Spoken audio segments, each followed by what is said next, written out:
لا،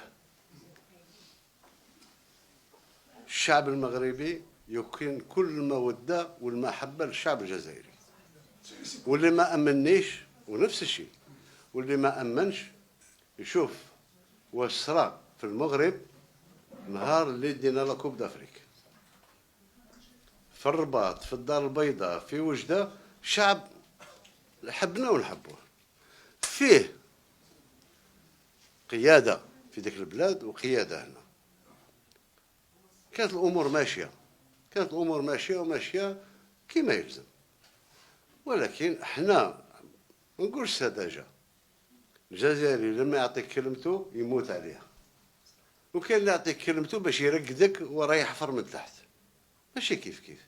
نعطيك مثال اليوم كيفاه انت دابور كنت تتذكروا المأساة اللي وقعت 63 في هذه وفي هذه. احنا ضبط النفس مع الأشقاء المغاربة على أساس باش ما نزيدوش معاناة الشعب المغربي، عمرها ما وصلت لدرجة المواجهة. هذه كاع العالم يشهد بها باللي رغم كذا والتشنج في المواقف وهذه وهذه وهذه. تفرق بيناتنا قضيتين: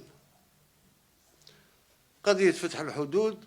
أنا نقول لك الحدود ممكن تفتح يوم من الأيام، ولكن اعتذر، الحدود ما تغلقتش على باب الصحراء الغربية، ما نشوهش الواقع.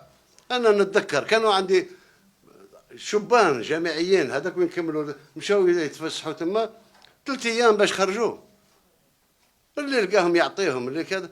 حاشا الشعب هو اللي هربهم وحتى خرجهم من الحدود. تجي في نهار واحد وقع عندك اعمال ارهابي في مراكش، اللوبي اللي عندك تما تزعزع، تاخذ قرار انت باش تقول انا ما عنديش ارهابيين. الجزائريين هما الارهابيين، وانا ذاك حدود فرنسا مبلع علينا، حدود الاخرى مبلع علينا، الطيارات ما تنزلش، تزيد تضرب لي حصار بامر من كذا وما تخلينيش نهضر. انا عارف الخبايا. صبحوا ما يقارب 350 ألف جزائري محصورين، حتى مشات لهم بواخر وحافلات. اعتذر بالعقل. الشعب الجزائري مؤخرا أرقاما مهولة من الأموال التي نهبت. هذه عائلة واحدة عندها 500 ألف مليار، تصوروا يعني الباقي. هذا المال كان قعد كانت الجزائر به تصبح قوة اقتصادية قارية ومتوسطة.